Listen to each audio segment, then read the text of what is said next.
Hello my dear friends, मैं Surendra Seoul SM classes के YouTube channel पर आपका हार्दिक स्वागत एवं अभिनंदन करता हूं। जैसे कि आपको पता है कि अपना ये जो विषय चल रहा है, पॉलिटी जो चल ही रहा है, उसको हम आगे कंटिन्यू कर रहे हैं। बीच में 2-3 दिन अपनी नई क्लास जो थी वो नहीं हो पाई थी। उसका प्रमुख कारण था कि मेरे खुद के सीईटी के एक्चुअल में ग्रेजुएशन लेवल के एग्ज़ाम थे। उसके चलते मैं आपकी जो क्लास है वो कंटिन्यू नहीं कर पाया था। उसी क्लास को हम कंटिन्यू करेंगे। तो मैं आपको थोड़ा सा पहले रिवीजन करवा दूं कि सबसे पहले तो हमने पढ़ा था संविधान के बारे में, राज्य के बारे में, राज्य की परिभाषा के बारे में। उसके बाद हमने पढ़े थे जो प्रमुख अधिनियम थे, जो चार्टर अधिनियम थे वो पढ़े थे 1909, 1919 और 1935 का अधिनियम। उसके बाद हमने पढ़ा था संविधान की जो स्रोत और संविधान की जो विशेषता है उनको। उसी को हम आज आगे कंटिन्यू करेंगे। और जो आज अपना जो बिंदु रहेगा वो रहेगा प्रस्तावना। प्रस्तावना के बारे में हालांकि मैंने आपको बताया था कि 13 दिसंबर 1946 को पंडित जवाहरलाल नेहरू ने एक उद्देश्य का जो रखी थी, उद्देश्य प्रस्ताव रखा था, जिसमें कुल 8 जो विशेषताएं थी, 8 अनुशंसाएं थी। उसी को जो है भारतीय संविधान में प्रस्तावना के रूप में स्वीकार किया गया है। इसीलिए भारतीय जो संविधान है, जो प्रस्तावना है, उसको उद्देश्य का भी कहा जाता है। क्या कहा जाता है? उद्देश्य का भी कहा जाता है। अब आपको समझ आ गया कि उद्देश्य का इसको क्यों कहा जाता है। इसका कारण था कि जो पंडित जवाहरलाल नेहरू ने जो उद्देश्य प्रस्ताव रखा था उसी को उद्देश्य का कहा जाता है। तो मैं आपको सबसे पहले जो है ये बता दूं कि जो प्रस्तावना है वो कैसी है और उसमें क्या क्या उल्लेख किया गया है। सबसे पहले है कि हम भारत के लोग भारत को, यानी कि हम भारत के लोग भारत को एक संपूर्ण प्रभुत्व संपन्न, मतलब पूर्ण रूप से इसे एक स्वतंत्र, बाहरी किसी भी प्रकार का दबाव नहीं, किसी भी प्रकार की बाहरी सत्ता का कोई प्रभाव नहीं, संपूर्ण प्रभुत्व संपन्न समाजवादी पंथ निरपेक्ष लोकतंत्रात्मक गणराज्य बनाने के लिए तथा उसके समस्त नागरिकों को, जो समस्त नागरिक उनको क्या क्या अधिकार प्रदान किए गए हैं वो लिखे गए हैं। समस्त नागरिकों को सामाजिक न्याय, सामाजिक, आर्थिक एवं राजनीतिक न्याय, 3 प्रकार के न्याय, विचार, अभिव्यक्ति, विश्वास, धर्म और उपासना की स्वतंत्रता, 5 प्रकार की स्वतंत्रता, प्रतिष्ठा और अवसर की क्षमता, समानता प्राप्त कराने के लिए तथा उन सब में व्यक्ति की गरिमा, याद रखिए एक शब्द है गरिमा। ये शब्द इतना इम्पोर्टेंट है जिसकी कोई हद नहीं है। गरिमा, 2 प्रकार के जीवन होते हैं, एक साधारण जीवन होता है, एक गरिमा युक्त जीवन होता है। साधारण जीवन कैसे कि भाई ठीक है, जी रहे हैं, फुटपाथ के किनारे पड़े हैं, जी रहे हैं, खाना खाया नहीं खाया, जी रहे हैं, साथ में कुछ अपरिहार्य घटना हो गई, ठीक है, जी रहे हैं, वो होता है एक साधारण जीवन। एक होता है गरिमा युक्त जीवन, कि नहीं, जो है वो हम हैं, जो मर्यादा है वो हमारी है, जो स्वाभिमान है वो हमारा है। अगर उसके साथ अगर आप अपना जीवन जी रहे हो तो वो है गरिमा युक्त जीवन। वरना ठीक है, किसी की आप गुलामी कर रहे हो, उसने कहा कि ऐसे कर लेगा, कर लूँगा, ऐसे मत करके नहीं करूँगा, वो एक साधारण जीवन होता है। गरिमा युक्त जीवन कब होता है कि जैसे भाई आपको लगता है कि भाई इसने जो कहा है वो सही है, उचित है और उसी को माने, वो होता है गरिमा युक्त जीवन। और राष्ट्र की एकता और अखंडता, राष्ट्र अपना एक है और वो अखंड है। राष्ट्र की एकता और अखंडता सुनिश्चित करने वाली बंधुता, बंधुता का मतलब होता है भाईचारा, सुनिश्चित करने वाली बंधुता बढ़ाने के लिए दृढ़ संकल्प होकर, मतलब एक जो अजय लौह पुरुष जिसे कहा जाता था सरदार वल्लभ भाई पटेल को, वो एक दृढ़ व्यक्ति थे, एक दृढ़ निश्चय व्यक्ति थे। एक दृढ़ निश्चय व्यक्ति वह होता है जिसने बस मन में है कि ये ठान लिया तो ठान लिया, बस करना है तो करना है, चाहे उसके लिए शाम दाम दंड भेद कुछ भी लगे। एक जो एस्पायरेंट होता है, जो विद्यार्थी होता है, जो कंपटीशन की तैयारी करता है, विशेषकर उनमें से 100 के 100% जो बच्चे तैयारी करने के लिए आते हैं वो दृढ़ संकल्प होते हैं। मन में होता है कि मन में ठान लिया तो ठान लिया। लेकिन उसके बाद जैसे जैसे एग्ज़ाम नज़दीक आते हैं ये रेशो गिरता जाता है, फिर 90%, फिर 80, फिर 60, 70, 60, 50, 40, 20, 10। अंततः ये होता है कि ये जो दृढ़ संकल्प है, जो दृढ़ निश्चय है कि मुझे तो लगना ही लगना है, मुझे तो सिलेक्शन लेना ही लेना है, इसके लिए चाहे रात को 3 बजे तक पढ़ना पड़े, चाहे 3 बजे सो के 5 बजे उठ के पढ़ना पड़े, पढ़ना है, सिलेक्शन लेना है, वो होता है दृढ़ संकल्प, दृढ़ निश्चय व्यक्ति उस प्रकार का। अगर आप वाकई में अगर तैयारी कर रहे हो और आपको खुद पर भरोसा है और जो आपके परिवार की जो स्थिति है, जो सामाजिक रूप में जो आपकी स्थिति है, सामाजिक रूप से कैसे समाज में सबसे ज़्यादा ताने पड़ते हैं, अगर आपकी वो स्थिति है, अगर आप लगता है कि आपको आपके अंदर कुछ है, आप कुछ करके दिखा सकते हो, तो दृढ़ संकल्प बन जाओ, दृढ़ निश्चय बन जाओ और सिलेक्शन ले जाओ। तो आगे बढ़ते हैं कि बढ़ाने के लिए दृढ़ संकल्प होकर अपनी इस संविधान सभा में आज तारीख, जो ये प्रस्तावना है उसमें तारीख भी दी गई है कि भाई आज तारीख क्या है, तो आज तारीख थी तत्कालीन समय की, समकालीन समय की, वर्तमान की नहीं कह रहा हूँ मैं, 26 नवंबर 1949 ईस्वी। इसमें लिखी हुई है, ये जो होती है ना मम्मी वाली डेट, चैत बैसाख जेठ आषाढ़ सावन भादो आओस कार्तिक मिगर पौष फागण, वो भी इसमें लिखी हुई है। मिति मार्गशीर्ष शुक्ल सप्तमी संवत 2006 विक्रमी को एतत् द्वारा इस संविधान को अंगीकृत, अधिनियमित और आत्म अर्पित करते हैं। अंगीकृत, अधिनियमित और आत्म अर्पित करते हैं। इसमें जो शब्द लिखे हुए हैं, इसको मैं अभी जो प्रस्तावना है उद्देश्य का, इसको मैं पूरा खोलूंगा और खोल के आपको बताऊंगा कि इसके अंदर अंदर किस शब्द का क्या क्या अर्थ है, और ये जो तारीख दी गई है उसका अर्थ क्या है, ये जो शब्द दिए गए हैं अंगीकृत, अधिनियमित और आत्म अर्पित, इनका अर्थ क्या है। ये जो अपनी प्रस्तावना है इसको हम आगे कंटिन्यू करते हैं। सबसे पहले तो मेन इंपॉर्टेंट बात यही है कि आपको भारत की प्रस्तावना उद्देशिका, प्रमुख 11 मूल कर्तव्य, मूल अधिकार और नीति निर्देशक तत्व, मैं आशा करता हूँ कम से कम ये आपको याद होने ही चाहिए, क्योंकि ये प्रस्तावना है, ये जो है ये इसे संविधान का परिचय पत्र कहा जाता है। अगर आपने इसको याद कर लिया तो मेरे अनुमान से लगभग आपकी संविधान पे पकड़ बढ़ना शुरू हो जाएगी। उसके बाद आते हैं मूल कर्तव्य 11। ये कई बार पूछा जाता है, मूल कर्तव्य में सीक्वेंस पूछी जाती है। जैसे इसमें एक बार सीक्वेंस पूछी गई थी किसी एग्जाम में, मुझे याद नहीं आ रहा है कि वो एग्जाम कौन सा था, उसमें पूछा गया था कि सामाजिक, आर्थिक एवं राजनीतिक न्याय, तो उसने सीक्वेंस बना दी, आर्थिक, राजनीतिक, सामाजिक न्याय, सामाजिक, राजनीतिक, आर्थिक न्याय, आर्थिक, राजनीतिक, सामाजिक न्याय, इस प्रकार से उसने एक सीक्वेंस बने। उसमें कई बच्चों ने गलत किया। उसने एक और शब्द लिखा था धार्मिक न्याय।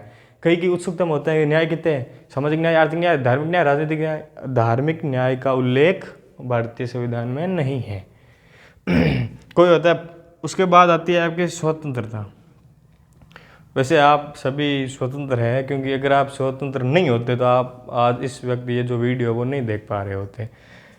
स्वतंत्रता किस प्रकार की है, विचार की, आपको अपने विचार रखने की स्वतंत्रता है। आपको अभिव्यक्ति, मतलब अपनी जो मन की बात है वो कहने का अधिकार है, आप अभिव्यक्त कर सकते हो। जैसे आपको लगता है कि भाई मुझे नहीं बोलना है और मैं चुप रहना चाहता हूँ, तो आपका चुप रहना भी एक प्रकार की अभिव्यक्ति है।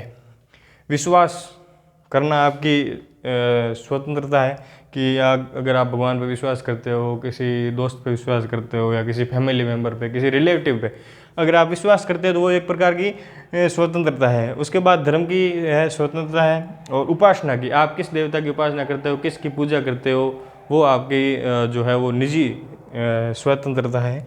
उसके बाद है प्रतिष्ठा और अवसर की समता, यानी कि आपको संविधान जो है वो प्रतिष्ठा, मतलब आप जो समाज में आप किस ओहदे पर हो और आप क्या बनना चाहते हो, और आपकी जो समाज में जो क्या रेप्यूटेशन है, उसको संविधान के रूप में आपको प्रतिष्ठा की क्षमता दी जाती है। अवसर की क्षमता, अवसर की क्षमता कैसे, अवसर की क्षमता ऐसे कि आप तैयारी कर रहे हो, ठीक है, इस क्लास के माध्यम से मैं तैयारी कर रहा हूँ कंपटीशन की, कोई और तैयारी कर रहा है, मैं कंपटीशन की तैयारी कर रहा हूँ, या मैं इसको पढ़ाने की तैयारी कर रहा हूँ, या मैं किसी भी प्रकार की तैयारी कर रहा हूँ, तो ये है अवसर की समानता। जैसे कि अभी वर्तमान में आरएस की 733 पदों पर वैकेंसी आई है, तो जो आरपीसी उसने अपना कैलेंडर जारी कर दिया है, और जो चयन प्रक्रिया रिक्रूटमेंट है वो जारी कर दिया है, उसने फॉर्म भरवाने स्टार्ट कर दिया है।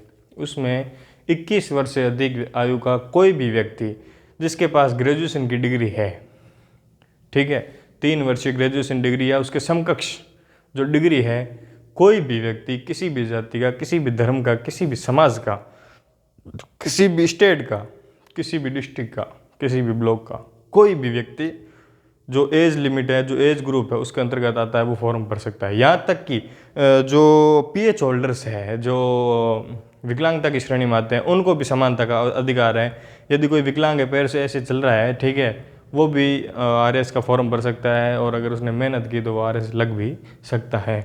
वो होती है अवसर की समानता। उसके बाद है प्राप्त करने के लिए तथा उन सभी व्यक्ति की गरिमा, बता दिया मैंने। राष्ट्र की एकता, एकता कैसे, राष्ट्र एक है और वो अखंड है, उसके टुकड़े नहीं हो सकते, सुनिश्चित करने वाली बंधुता, भाईचारा, साथ में रहना, मिलजुल कर रहना, बढ़ाने के लिए दृढ़ संकल्प होकर, ये मैंने आपको बता दिया है। इसके बाद मैं बताता हूँ आपकी इसकी जो विशेष जानकारियाँ हैं वो बताता हूँ। सबसे पहले तो ये समझ आ गया कि इसको उद्देशिका क्यों कहा जाता है। इसको उद्देशिका कहा जाने का कारण है, रुको मैं बताता हूँ आपको लिख के।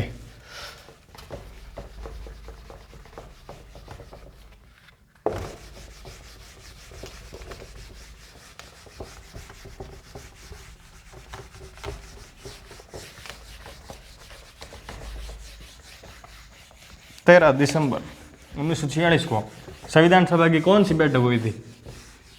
इस बात को आप कमेंट बॉक्स में कमेंट करें ताकि मैं देखूं तो सही कि आप वाकई में पढ़ रहे हो या बस इस वीडियो को देख ही रहे हो।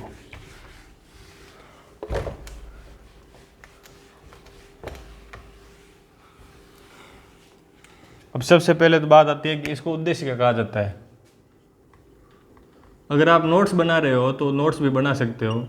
इसको उद्देशिका क्यों कहा जाता है? इसको उद्देशिका कहा जाने का प्रमुख कारण है 13 दिसंबर सन 1946 पंडित जवाहरलाल नेहरू द्वारा एक उद्देश्य प्रस्ताव रखा गया था। एक उद्देश्य प्रस्ताव रखा था।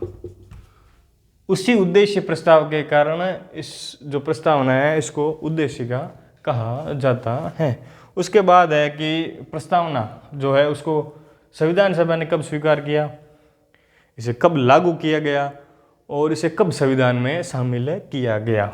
सबसे पहली बात है कि जो प्रस्तावना है वो पारित कब हुआ। पारित यानी कि जो है ये जो निर्माण इसका कब हुआ था, वो हुआ था आपके 17 अक्टूबर 1949। 17 अक्टूबर 1949 को प्रस्तावना बनकर तैयार हो गया। उसके बाद इसको जो लागू किया गया है, इसको संविधान सभा द्वारा स्वीकार किया गया है। संविधान सभा द्वारा, रुको इसको सीधे लिख लेते हैं आपने। इसको लागू कब किया गया है? इसको लागू किया गया 26 जनवरी 1950। ठीक है। और इसे अंगीकृत, अधिनियमित और आत्मार्पित कब किया गया है? यानी कि संविधान सभा द्वारा इसे कब स्वीकार किया है? संविधान सभा द्वारा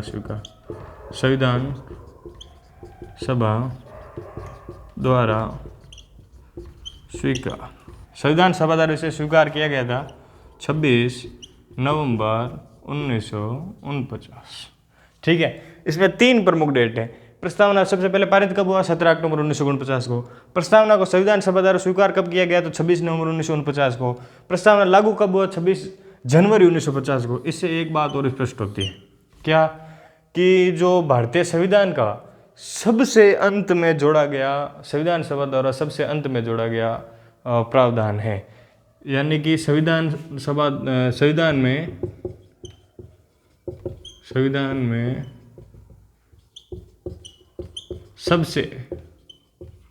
अंत में जोड़ा गया, या संविधान में सबसे अंत में प्रस्तावना जोड़ी गई। प्रस्तावना को संविधान में सबसे लास्ट में जोड़ा गया। कारण था कि 17 अक्टूबर 1949 को ये पारित हुआ, संविधान सभा ने इसे स्वीकार किया 26 नवंबर 1949 को, और ये जो लागू हुआ था आपके 26 जनवरी 1950 को। 26 जनवरी 1950 विशेष इसीलिए इसको हम राजस्थान से भी लिंक कर सकते हैं। कैसे? तो इस दिन राजस्थान दिवस मनाया जाता है, राजस्थान स्थापना दिवस। ठीक है, इसको हम राजस्थान से भी लिंक कर सकते हैं। 26 जनवरी 1950 को राजस्थान स्थापना दिवस मनाया जाता है। 26 जनवरी 1950 को भारत का संविधान लागू हुआ, और भारत का संविधान लागू हुआ उसी दिन जो है प्रस्तावना इसको भी लागू किया गया, संविधान में सबसे अंत में जोड़ा गया। इसको जो पारित किया गया है वो 17 अक्टूबर 1949, और संविधान सभा ने इसको स्वीकार किया था 26 नवंबर 1949 को। इसके बाद है इसकी जो प्रमुख जो जानकारी है कि इसमें हमें क्या जानकारी मिलती है, इसमें इसकी विशेषता क्या है वो देखते हैं। तो इसकी सबसे जो पहली विशेषता है देखते हैं कि क्या प्रस्तावना संविधान का भाग है। एक प्रमुख प्रश्न आता है कि क्या प्रस्तावना संविधान का भाग है। अगर मैं आपसे ये सवाल करूं तो आप इसका क्या जवाब दोगे? क्या प्रस्तावना संविधान का भाग है? अगर है तो हाँ कमेंट बॉक्स में कमेंट कीजिए, अगर ना तो कमेंट बॉक्स में भी ये भी कमेंट कर दीजिए कि नहीं, और नहीं का कारण भी साथ साथ बता दीजिए। यदि आपको समझ आ रहा है, ठीक है, अगर आपको समझ आ रहा है तो आप क्लास को कंटिन्यू करें, अगर आपको समझ में नहीं आ रहा है तो आप क्लास को ड्रॉप कर दें, क्योंकि ये जो एक पॉलिटी विषय है ना, ये एक इंटरेस्टिंग सब्जेक्ट है। इसको अगर आप जितना इंटरेस्ट लेके पढ़ोगे ना आपको उतना ही ज़्यादा मज़ा आएगा। अगर आप ये लम्ब लोगे हाँ ठीक है पढ़ रहे, तो आप इसको समझ नहीं पाओगे, क्योंकि ये एक इतना इजी सब्जेक्ट है, इतना इजी सब्जेक्ट है जिसकी आप कल्पना भी नहीं कर सकते। बस यही है कि जब सवाल आता है, जब एग्ज़ाम हॉल में बैठे जब क्वेश्चन आता है ना, तब वहाँ पर क्वेश्चन की जो लैंग्वेज होती है ना उसको घुमा दिया जाता है, और जैसे ही वहाँ पर लैंग्वेज में जो क्वेश्चन की जो लैंग्वेज है उसको घुमा दिया जाता है, आप सर को जाने लगता हो यार ये कहाँ से आ गया, कब पढ़ा, कहीं पढ़ा ही नहीं था। वो पर्सन आपके पढ़े हुए में से आता है, बस उसने एग्जामिनर था, वो एग्जामिनर 3.5 घंटे के जो 3 घंटे का जो गेम होता है, वो एक 3 घंटे का गेम होता है, और उस गेम में वो आपके माइंड को इस प्रकार से सेट कर देता है, इस प्रकार से वो माइंड को घुमा देता है, जो आपको आ रहा है वो भी उसकी आपको सोचोगे यार ये मैंने कब पढ़ा था, वहाँ पर कंफ्यूज हो जाओगे। इसीलिए ये एक इंटरेस्टिंग टॉपिक है, इसमें आपको कॉन्सेप्ट क्लियर करने हैं, इसको रटना नहीं है, इसको रट्टा बिल्कुल भी नहीं मारना। अगर आप ये सोच रहे हो कि मैं रट्टा मार लूँगा तो रट्टा मार वो प्रक्रिया यहाँ लागू नहीं होगी। कितनी देर रट्टा मारोगे, एक महीने तक याद रखोगे लास्ट, उसके बाद फिर रट्टा मारो। इससे अच्छा है आप अपने कॉन्सेप्ट को क्लियर कर लो, जो समझ नहीं आ रहा है वो आप पूछ लो, कोई दिक्कत नहीं है। लेकिन आप अगर आपके कंसेप्ट क्लियर हो गए ना तो आप इस पॉलिटी विषय को खुद एक लेक्चर के रूप में पढ़ाने के लिए सक्षम हो जाओगे। उसके बाद जो ये प्रस्तावना है, इसके बाद हम देखते हैं कि प्रस्तावना क्या संविधान का भाग है। इस सवाल का अब तक कोई जवाब नहीं आया मेरे पास। मुझे लगता है कि अब खुद को ही बताना पड़ेगा कि प्रस्तावना संविधान का भाग है या नहीं है। वैसे आपको क्या लगता है कि भाग है या नहीं है? मुस्कुराइए मत, मैंने आपसे एक सवाल पूछा है, उसका जवाब दीजिए आप। एक है कि क्या प्रस्तावना संविधान का भाग है, ठीक है, क्या प्रस्तावना संविधान का भाग है? तो मैं आपको स्पष्ट कर दूं कि इसका जो आंसर है वो है नहीं। क्या प्रस्तावना संविधान का भाग है? नहीं। तो ये अगर नहीं है तो ये किस केस में आपको पता चला? तो ये पता चला हमें बेरुबारीवाद 1960। बेरुबारीवाद 1960 में उच्चतम न्यायालय ने एक निर्णय दिया कि प्रस्तावना जो है वो संविधान का भाग नहीं है। लेकिन आपको मैं ये बता दूं कि जो आपने सोचा है वो गलत सोचा है। प्रस्तावना वर्तमान समय में संविधान का भाग है, तो इसका आंसर आएगा हाँ। कैसे? तो केशवानंद बनाम, ये आपने कई बार ये बनाम शब्द सुना होगा। इस बनाम का शब्द का अर्थ क्या है आपको पता है? इस बनाम शब्द का अर्थ होता है वर्सेज, जैसे इंडिया वर्सेज पाकिस्तान, भारत बनाम पाकिस्तान। सुरेंद्र वर्सेज जो है कंपटीशन, या यूँ कहे तो सुरेंद्र बनाम प्रतियोगिता, वैसे भी बना सकते हैं। तो केशवानंद बनाम केरल राज्य, केशवानंद बनाम केरल राज्य 1973। बेरुबारीवाद 1960 में उच्चतम न्यायालय ने निर्णय दिया। किसने दिया? उच्चतम न्यायालय की प्रमुख पीठ कहाँ है? नई दिल्ली। उच्चतम न्यायालय 1960 में उच्चतम न्यायालय ने बेरुबारीवाद में निर्णय दिया गया कि प्रस्तावना जो है वो संविधान का भाग नहीं है। लेकिन उच्चतम न्यायालय ने अपने जो निर्णय उसको उल्टा और उसमें पलट फेर कर ये निर्णय दिया उच्चतम न्यायालय। उच्चतम न्यायालय द्वारा पूर्व निर्णय को पलटकर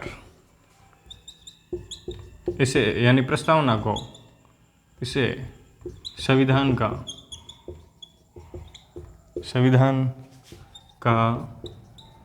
भाग बताया।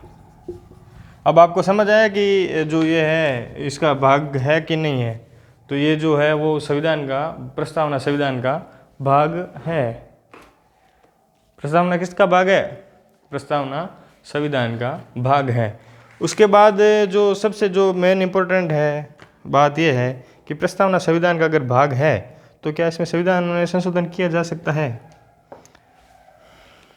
आपके सामने एक और प्रश्न खड़ा हो गया कि यदि प्रस्तावना जो है वो संविधान का भाग है तो क्या उसमें संशोधन किया जा सकता है? आप में से कितने इस बात का समर्थन करते हैं कि संशोधन नहीं किया जा सकता है? कमेंट बॉक्स में कमेंट कीजिए। आपकी कमेंट मैं देखना चाहता हूँ कि क्या आप वाकई में पढ़ रहे हैं। हालांकि अगर मैं बार बार कहूँगा कि आप पढ़ रहे हैं तो मुझे लगता है कि आप मुझे गालियाँ ना दे कि क्या बार बार एक ही वर्ड यूज़ कर रहे हैं, है ना। तो इसलिए मैं आशा करता हूँ कि पढ़ तो आप रहे होंगे। तो मेरा आपसे ये सवाल है कि क्या प्रस्तावना जो है वो संविधान का भाग है? तो आपका जवाब आना चाहिए। मैं अगला प्रश्न लिखता हूँ। इस प्रश्न का आपको आंसर मिल गया? अरे मिल गया क्या? सामने जो बैठे ये तो बताओ। गुड। अगला क्वेश्चन, क्या प्रस्तावना में संशोधन किया जा सकता है? किया जा सकता, या यूँ लिखे कि क्या प्रस्तावना में संशोधन हो सकता है? क्या प्रस्तावना में संशोधन हो सकता है? क्या प्रस्तावना में संशोधन हो सकता है? अगर संविधान का भाग है तो हो सकता है। इसका आंसर आएगा हाँ। अगर हाँ तो क्या प्रस्तावना में संशोधन हुआ है? उसका भी उत्तर आएगा हाँ। एक बार संशोधन हुआ है। कितनी बार? एक बार प्रस्तावना में संशोधन हुआ है। हुआ। और वो कब हुआ? वो हुआ आपके 42वां संविधान संशोधन 1976। कब हुआ? 42वां संविधान संशोधन 1976। एक बात आपको 76 में एक बात और बता दूं कि ये जो 1976 शब्द है ना, इसमें आपको कंफ्यूज नहीं होना है। इसकी दो जो तारीख आती है, एक तो तारीख आती है आपकी 18 दिसंबर 1946 और एक तारीख आती है आपके 3 जनवरी 1946 नहीं 76 और दूसरी तारीख आती है आपके 3 जनवरी 1977। 3 जनवरी 1977। यदि कहीं पर लिखा हुआ कि 42वां संविधान संशोधन 3 जनवरी 1977 तो वो भी सही है। अगर लिखा हुआ 18 दिसंबर 1976 तो भी सही है। सही कैसे हैं दोनों? एक तो है पारित, ये शब्द आपको रट ही लेना है क्योंकि एक तो पारित आता है, एक लागू करना आता है। ये दो विशेष शब्द हो जाते हैं। एक तो है पारित करना, दूसरा है लागू करना। ये जो 42वां जो संविधान संशोधन है, 42वां संविधान संशोधन 1976, इसका पूरा नाम यही है। अगर पूछा जाए कि इसको कब पारित किया गया तो पारित हुआ आपके 18 दिसंबर 1976 को। अगर पूछा जाए कि इसको लागू कब किया गया तो वो लागू हुआ 3 जनवरी 1977 को। मेरा इसको बताने के पीछे प्रमुख जो उद्देश्य है वो उद्देश्य ये है कि इसमें संशोधन अगर हुआ है तो क्या हुआ है। एक मैं आपको विशेष एक और तथ्य बता दूं। ये एक शब्द आया संशोधन। क्या शब्द है? संशोधन। संशोधन का मतलब आप क्या समझते हो? क्या समझते हो आप संशोधन का अर्थ? संशोधन का अर्थ ये होता है कि परिवर्तन, जिसे इंग्लिश में हम कहते हो जो होता है संविधान संशोधन, कॉन्स्टिट्यूशनल अमेंडमेंट। अमेंडमेंट। इसे हम अगर एडिटिंग के रूप में देखें ना तो भी देखा जा सकता है। कैसे? तो इसमें संशोधन में होता है आपके जोड़ना, हटाना और परिवर्तन। और परिवर्तन, संशोधन शब्द में 3 प्रमुख बातें होती है। संशोधन हुआ तो अगर कुछ जोड़ा भी जा सकता है, कुछ हटाया भी जा सकता है और परिवर्तन भी किया जा सकता है। संशोधन। उसके बाद जो 42वां संविधान संशोधन 1976 में हुआ तो प्रस्तावना में क्या विशेष प्रभाव पड़ा? तो प्रस्तावना में यह प्रभाव पड़ा कि इसमें 3 शब्द जोड़े गए। 3 शब्द कौन से हैं? समाजवाद, पंथ निरपेक्ष और अखंडता।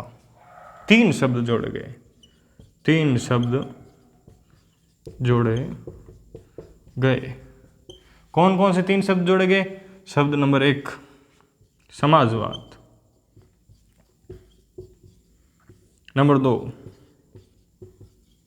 पंथ निरपेक्षता और शब्द नंबर 3 पंथ निरपेक्षता और शब्द नंबर 3 अखंडता।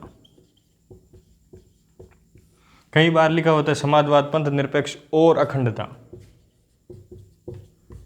कुछ जो जीनियस होते हैं वो क्या करते हैं कि वो इस जो समाजवाद पंथ निरपेक्षता, समाजवादी पंथ निरपेक्षता और अखंडता, ठीक है, इन शब्द को क्या करते हैं? मर्ज कर देते हैं और वो बता देते हैं, इसको साथ में बता देते हैं कि ये इसी के साथ जोड़ा गया शब्द। समाजवाद जोड़ा गया, पंथ निरपेक्षता और शब्द जोड़ा गया और अखंडता शब्द जोड़ा गया। लेकिन मैं एक स्पष्ट बात बता दूं, ये केवल संयोजक चिन्ह, जो संयोजक शब्द है, इसका प्रयोग जो 2 शब्द है उनको 2 और तीसरे को या 1 और 2 को जोड़ने के लिए किया जाता है। अगर यहाँ पर मैं एवं कर दूं, तथा कर दूं तो भी कोई दिक्कत वाली बात नहीं है। जैसे मैं कर दूं पंथ निरपेक्ष और अखंडता, पंथ निरपेक्ष एवं अखंडता, पंथ निरपेक्ष व अखंडता, तो भी कोई फर्क पड़ने वाला नहीं है। सब जोड़े गए 3, समाजवाद, पंथ निरपेक्ष और अखंडता।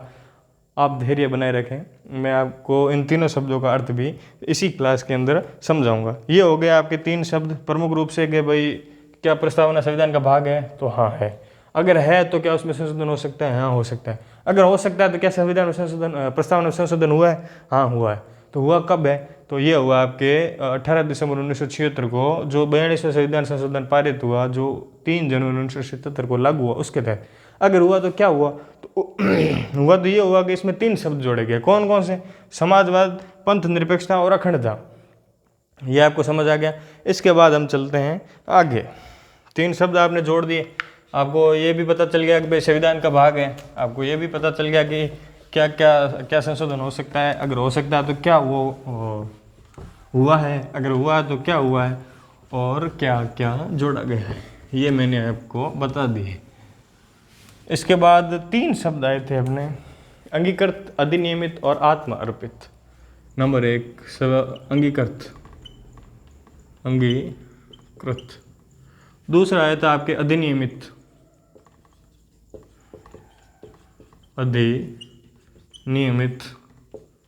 और एक शब्द आया आपके आत्म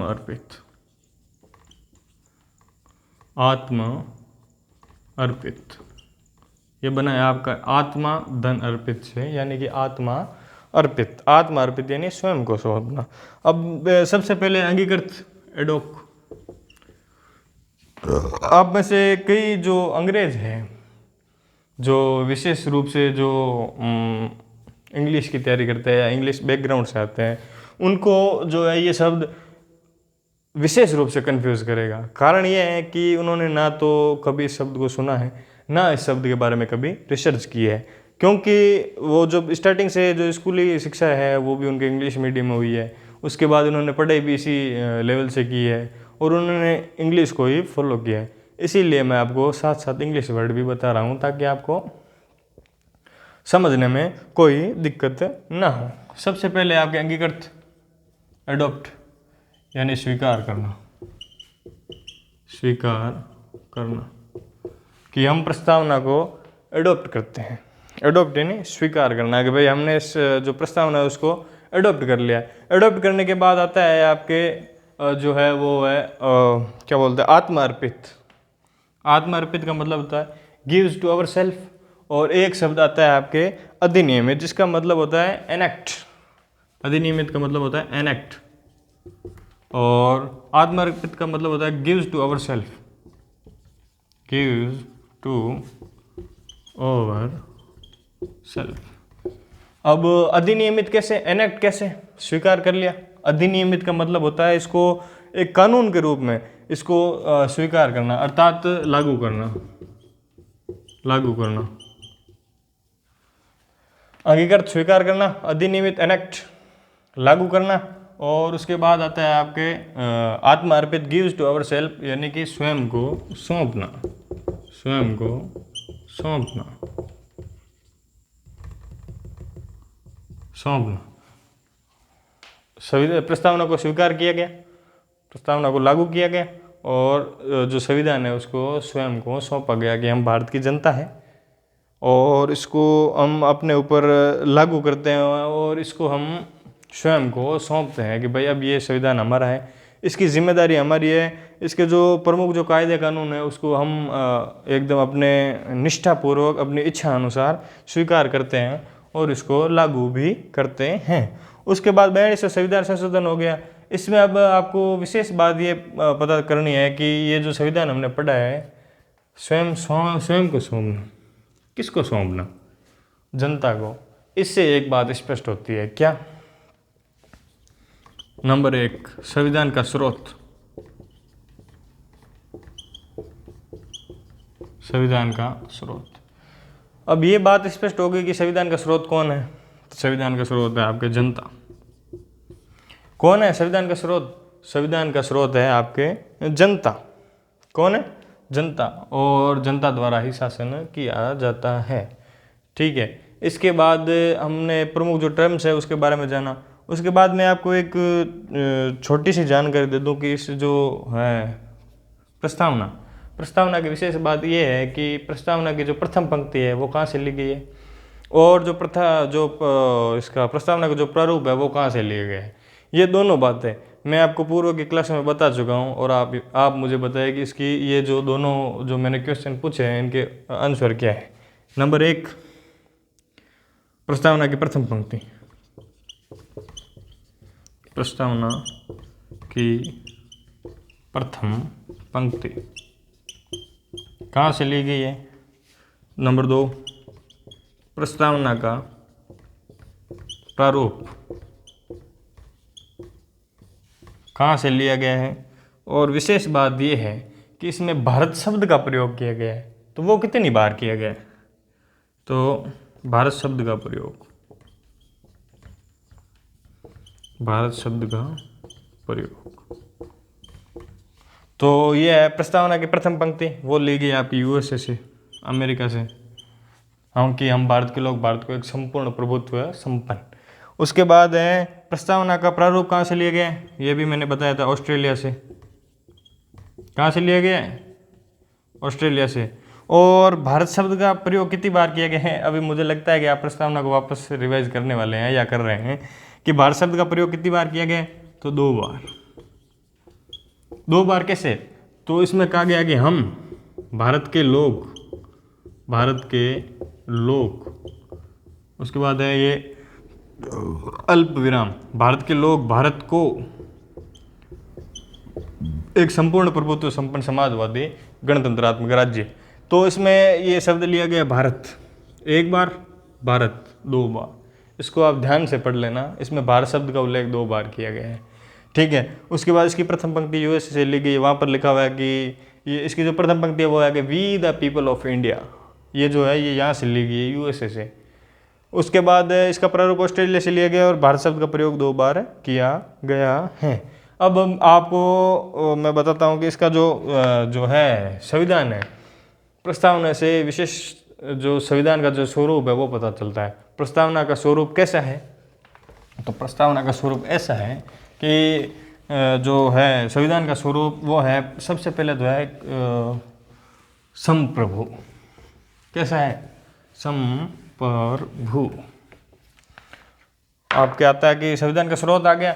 उसके बाद आता है आपकी कि संविधान का स्वरूप कैसा है। इससे हमें जानकारी मिलती है प्रस्तावना से। संविधान का स्वरूप,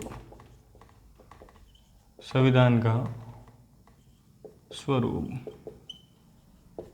हालांकि मेरी ये पूरी मंशा यही है कि मैं आपको कुछ भी जो मैं पढ़ा रहा हूँ उसमें पीछे ना रहे। अगर बाई चांस रह गया तो मैं उसको रिवाइज करके या उसको क्लास को वापस रिवाइज करके मैं आपको उसमें ऐड करवा दूंगा, इसलिए आप निश्चिंत रहें। यदि आपका प्रश्न है, कोई किसी भी प्रकार की कोई क्वायरी है, इंक्वायरी है, तो आप कर सकते हो बिना झिझक के। इसके बाद आपको ये बताता हूँ कि जो संविधान का जो स्वरूप कैसा है, तो संविधान का स्वरूप है प्रभुत्व संपन्न। कैसा है? प्रभुत्व संपन्न। प्रभुत्व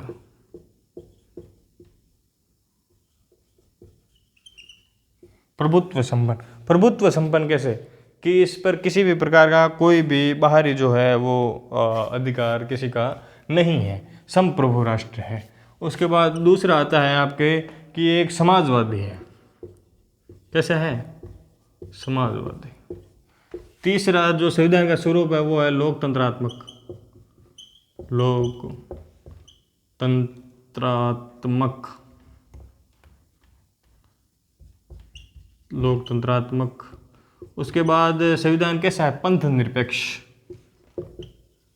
आपके दिमाग में ये प्रश्न घूम रहे हैं कि ये क्या क्या शब्द हैं। पंथ निरपेक्ष हो गया, संपूर्ण प्रभुत्व संपन्न हो गया, समाजवादी हो गया, लोकतंत्रात्मक हो गया, और पांचवा है गणराज्य। ये मैं आपको बाहर से कहीं से नहीं पढ़ा रहा हूँ, इसमें जो अपने शब्द लिए गए हैं प्रस्तावना में, जो प्रस्तावना जिसे संविधान का परिचय कहा जाता है, उससे जो शब्द निकाल रहा हूँ उसके अनुसार संविधान का स्वरूप कैसा है? प्रभुत्व संपन्न, लोकतंत्रात्मक, समाजवादी, पंथ निरपेक्ष, गणराज्य।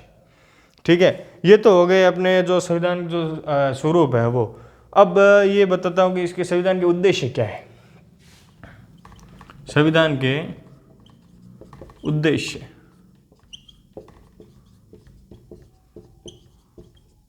संविधान के उद्देश्य। संविधान के उद्देश्य सबसे पहले न्याय की व्यवस्था करना। नंबर 1, न्याय। न्याय कैसा होना चाहिए? सामाजिक, आर्थिक एवं राजनीतिक। उसके बाद इसमें 3 प्रकार के न्याय है। कितने प्रकार के? 3। उसके बाद है आपके स्वतंत्रता। स्वतंत्रता कितने प्रकार की है? 5। कौन कौन सी? तो सबसे पहले विचार। आप एक बात बताओ कि ये जो न्याय है वो जो उद्देश्य प्रस्ताव था उसमें भी 3 ही न्याय थे, लेकिन जो उद्देश्य प्रस्ताव था, जो उद्देश्य का जो 13 दिसंबर 1946 को रखी गई थी, उसमें कितने प्रकार की स्वतंत्रता का उल्लेख किया गया है? उसमें 8 प्रकार की स्वतंत्रता थी। कितने प्रकार की थी? 8 प्रकार की। और इसमें कितनी है? 5। कौन कौन सी? विचार, अभिव्यक्ति, विश्वास, धर्म एवं उपासना की। मैं आपको इसके साथ साथ ये भी बताऊंगा कि इनका उल्लेख और कहाँ है। सामाजिक, आर्थिक और राजनीतिक न्याय, इनका उल्लेख आपको जो मिलेगा वो संविधान के अनुच्छेद जो 36 है उसमें मिलेगा। अनुच्छेद 36 में ये 3 प्रकार के न्याय जो है वो उल्लेखित है। माफ कीजिएगा, अनुच्छेद 36 में नहीं, अनुच्छेद 37 में। आपके नीति निर्देशक तत्व शुरू होता है 36, 37, 38 में है। 38 में है 3 प्रकार के न्याय का उल्लेख। उसके बाद है विचार, अभिव्यक्ति। ये जो विचार और अभिव्यक्ति है, ये 2 प्रकार की स्वतंत्रता का उल्लेख मिलेगा आपको अनुच्छेद 19(1) में। कहाँ मिलेगा? अनुच्छेद 19(1) में और अनुच्छेद 19(1) ए और बी में। ठीक है, मैं आपको मोटे मोटे तौर पर बता रहा हूँ। जब मैं मूल अधिकार पढ़ाऊंगा, जब मैं नीति निर्देशक तत्व पढ़ाऊंगा, तब आपको सह विस्तार से पढ़ाऊंगा। फिलहाल मैं आपको यहाँ पर समझा देता हूँ ताकि आपको वहाँ पर आसानी से जो है विशेष रूप से समझ आ जाएगा। उस टाइम आपको एकदम बिल्कुल कंठस्थ हो जाएगा। ये आपके हो गई 5 प्रकार की जो स्वतंत्रता होगी। उसके बाद 2 प्रकार की समता है। समता कितने प्रकार की है? 2 प्रकार की। कौन कौन सी? नंबर 1 पर है प्रतिष्ठा और नंबर 2 पर है अवसर। इनका भी उल्लेख आपके अनुच्छेद 16 में मिलेगा। आपको किस में मिलेगा? अनुच्छेद 16 में। समता है कितने प्रकार की, प्रतिष्ठा और अवसर की, दो प्रकार की जो है वो स्वतंत्रता है। उसके बाद आपको जो विशेष है वो है बंधुत्व। बंधुत्व जिसका अर्थ होता है भाईचारा। कहीं टेंशन ले यार, थारो भाई बैठो है, वो है बंधुत्व, भाईचारा। ये आपके जो है संविधान है, इसके जो प्रमुख उद्देश्य हैं और जो संविधान के स्वरूप है वो मैंने आपके सामने प्रस्तुत किए हैं। इसके बाद जो विशेष बात यह है कि इनका उल्लेख न केवल प्रस्तावना में, इनका उल्लेख संविधान के मूल अधिकार है, नीति निर्देशक तत्व है, वहाँ पर भी किया गया है। जैसे भाईचारा है, बंधुत्व का मतलब होता है भाईचारा, भाईचारा हो गया। उसके बाद होता है एक होता है आपके मानववाद। मानववाद जैसे कहा था ना इंसानियत, था में कोई इंसानियत को नहीं है गई, वो बात है यहाँ पर के मानववाद के रूप में। अब यह हो गया आपके प्रस्तावना का जो संविधान का जो स्वरूप है वो कैसा है और संविधान के उद्देश्य क्या है। इसके बाद अपने जितने भी इसके अंदर जो टर्म्स आई है, जैसे लोकतंत्र है, गणराज्य है, या आपके पंथ निरपेक्षता है, आपके किसी भी प्रकार का जो भी टर्म आया है उसको हम विस्तार पूर्वक अभी अध्ययन करेंगे। ठीक है भाई, जो जो शब्दावली आई है उसके ऊपर विशेष चर्चा करेंगे। अब बारी आती है आपके शब्दावली की।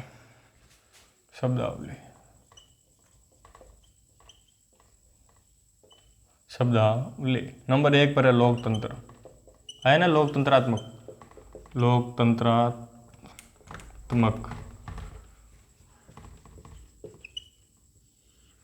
लोकतंत्रात्मक इसमें सबसे पहले बारी आती है कि लोकतंत्र की।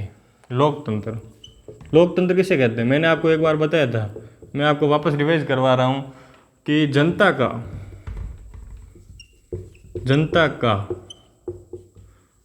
के द्वारा तथा जनता के लिए चलाया गया शासन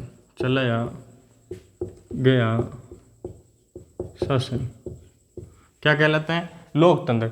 जनता के द्वारा तथा जनता के लिए चलाया गया शासन क्या कहलाता है, लोकतंत्र। अब आपको मैं ये विशेष बात बता रहा हूँ कि जो लोकतंत्र है वो दो प्रकार का होता है। लोकतंत्र के कितने प्रकार होते हैं, प्रकार होते हैं आपके दो। अब कौन कौन से, तो एक प्रकार होता है आपके प्रत्यक्ष, जो छोटे राष्ट्रों में अक्सर देखा जाता है, और दूसरा होता है आपके अप्रत्यक्ष। कैसा लोकतंत्र, प्रत्यक्ष लोकतंत्र और अप्रत्यक्ष लोकतंत्र। सबसे पहले देखते हैं कि जो इसका जो है वो प्रत्यक्ष लोकतंत्र क्या कहता है। प्रत्यक्ष लोकतंत्र ऐसा लोकतंत्र जिसमें जनता की प्रत्यक्ष भागीदारी होती है, जनता की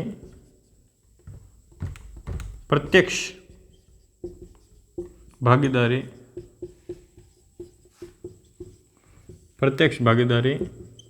होती है।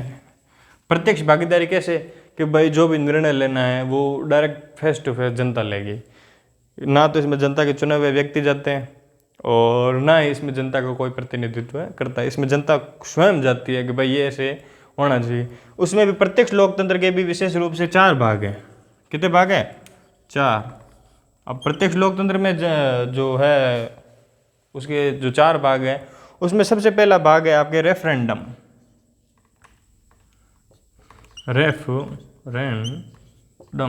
इसका अर्थ होता है परिपरीक्षा। परिपरीक्षा क्या, कि किसी भी मुद्दे पर जो राय ली जाती है वो जनता से ली जाती है कि भाई अगर आप संतुष्ट हैं तो ही हम ये जो है अधिकार जो नियम है वो लागू करते हैं। तो ये जो जानकारी कौन लेता है, ये पूछता कौन है, तो पूछती है विधायिका द्वारा जनता से ली गई राय जिसे लागू करना विशेष रूप से बाध्यकारी होता है। जनता द्वारा दी गई राय को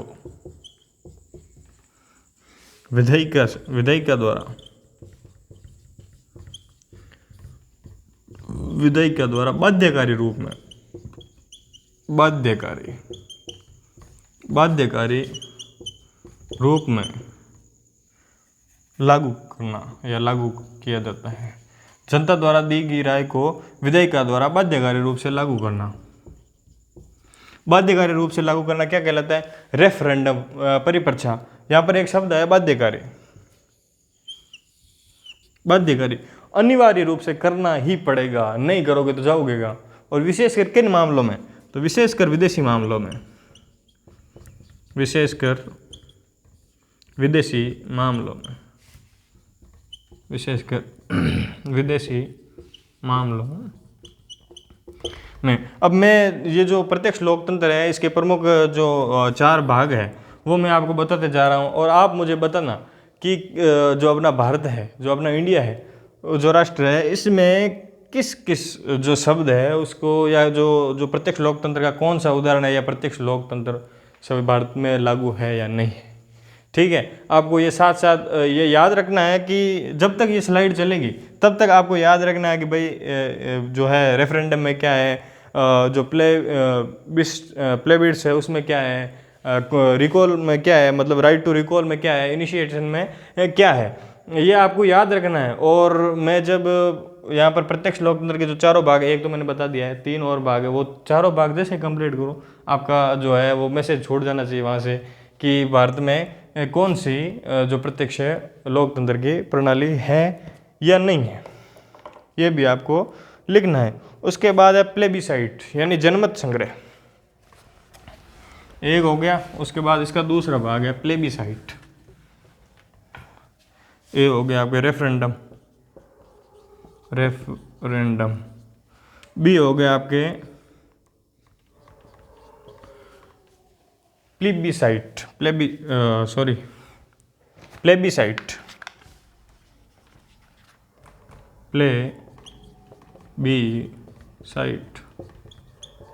प्लेबिसाइट का अर्थ होता है जनमत संग्रह। कैसा संग्रह? जनमत संग्रह।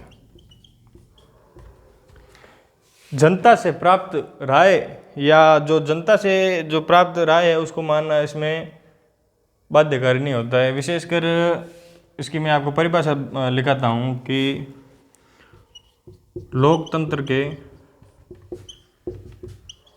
इस प्रकार में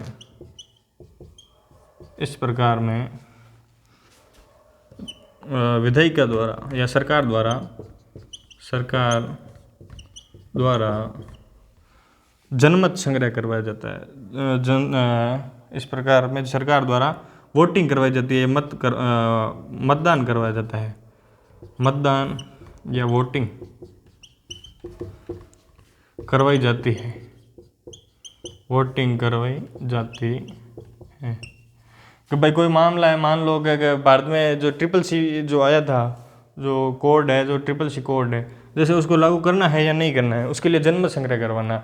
जैसे कि भाई आपके जो सिंधु नदी जो जल समझौता है वो 2 राष्ट्रों के मध्य हुआ है, उस मामले में आपने कहा, जनता को कहा कि भाई आप बताओ कि भाई ये जो सिंधु नदी का पानी है वो भारत में आना चाहिए कि पाकिस्तान में जाना चाहिए। जो भारत के समर्थन में वो कहेंगे सर आना चाहिए, जो कहेंगे वो नहीं आना चाहिए। तो ये करवाया जाता है जनमत संग्रह, ये करवाई जाती है वोटिंग। और ये जो वोटिंग जिसमें होती है उसे कहा जाता है प्लेबिसाइट, अर्थात जनमत संग्रह। कैसे संग्रह? जनमत संग्रह, जो लोकतंत्र के इस प्रकार में वोटिंग करवाने का जो है प्रलय प्रस्तुत करता है। उसके बाद इसकी जो विशेष बात है, रेफरेंडम है, जो परिपरीक्षा था उसको लागू करना अनिवार्य था, इसको लागू करना बाध्यकारी नहीं है, इसको लागू करना बाध्यकारी नहीं। क्या है विशेष बात, क्या है इसकी कि इसको लागू करना बाध्यकारी नहीं है। क्यों? क्योंकि जनता से जो करवाया जा रहा है, वोटिंग करवाई जा रही है, जैसे जो सरकार को उचित लगेगा वैसे भी उसे वही करना है, लेकिन वो ठीक है एक बार जनमत संग्रह करवा रही है। ये हो गया आपके 2। फिर है आपके राइट टू रिकॉल, सी है राइट टू रिकॉल, सदस्य को वापस बुलाना। इसका अर्थ होता है सदस्य को वापस बुलाना, सदस्य को वापस बुलाना। वापस बुलाने से क्या अर्थ क्या होता है? वापस बुलाना या हटाना। अब समझ गए आप कि इसका अर्थ क्या होता है? कि जो विधायिका में जो सदस्य चुनकर गया है और आपको लगता है या आपकी जो जनता है उसको लगता है कि नहीं यार ये अपने जो व्यक्ति है वो अपने हक की बात नहीं कर रहा है, अपने जो मुद्दे हैं उनको नहीं उठा रहा है, ये किस काम का? आ जाओ भाई वापस आ जाओ। वहाँ पर आपका कोई काम नहीं है, उसे कहा जाता है राइट टू रिकॉल, अर्थात सदस्य को वापस बुलाना। उसके बाद होती है इनिशिएटिव, डी आपके इनिशिएटिव। इनिशिएटिव, इनिशिएटिव का अर्थ होता है पहल, यानी कि किसी भी मुद्दे पर या किसी विधेयक पर, किसी विधेयक पर एक निश्चित संख्या में जनता द्वारा निर्णय लिया जाता है या निर्णय किया जाता है, उसे अनिवार्य रूप से विधायिका द्वारा पारित करना।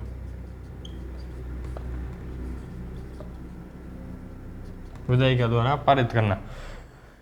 इनिशिएटिव क्या होता है? पहल क्या होती है कि किसी भी विधेयक पर एक निश्चित संख्या में, मतलब जनसंख्या का एक निश्चित समूह होता है, जैसे 1/2, 1/3, 2/5 या 50%, 40%, 10%, 30%, जो भी हो संख्या में जनता द्वारा निर्णय किया जाता है। जनता ने एक निर्णय ले लिया कि भाई ये कानून लागू होना चाहिए। जैसे मान लीजिए कि जो है आपके न्यायिक सक्रियतावाद है या आपके किसी भी प्रकार का कोई भी वाद है, जैसे भाई आरबीआई को रद्द करना या रखना है फॉर एग्जांपल, हालांकि वो एक बहुत बड़ी एक प्रतिष्ठित संस्था है जो कॉरपोरेट बॉडी है उसके बारे में ऐसा नहीं बोलना चाहिए, लेकिन मान लिया जाए कि भाई आरबीआई को जो है वो हटाना चाहिए, तो उसमें जनता ने पहल कर दी कि भाई आरबीआई को हटाना चाहिए। उसके बाद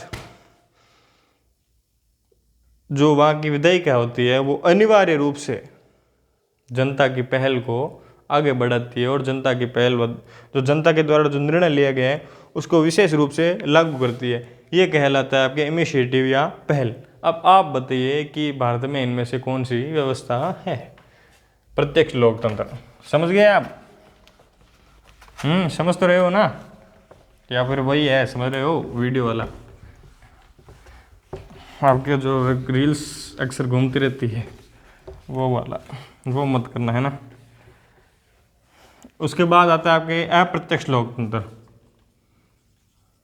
मुझे शायद अब इसको समझाने की आवश्यकता नहीं होनी चाहिए अप्रत्यक्ष लोकतंत्र इस शब्द को, क्योंकि मैं इसको कई बार समझा चुका हूँ, जिसमें जो जनता है वो प्रत्यक्ष भाग नहीं लेती है। प्रत्यक्ष भाग कैसे नहीं लेती है कि जनता ने अपने सदस्यों को चुन लिया और उन सदस्यों को भेज दिया विधानसभा में, लोकसभा में, कहा कि भाई हमने आपको चुना है, अब आप हमारे पक्ष में निर्णय लो और हमारे लिए उचित जो नियमावली है, जो उचित जो कानून है वो पारित करो, और उद्योग के क्षेत्र है वो बढ़ाओ, बेरोजगारी को कम करो, रोजगार को बढ़ाओ, महंगाई को कम करो, विशेष बातें इन पे ध्यान रखो, इनके बारे में आप निर्णय लो। हालांकि वर्तमान समय में क्या हो रहा है क्या नहीं हो रहा है आप और मैं अच्छी तरह से जानते हैं, बस जेब भराई हो रही है और कुछ नहीं हो रही है।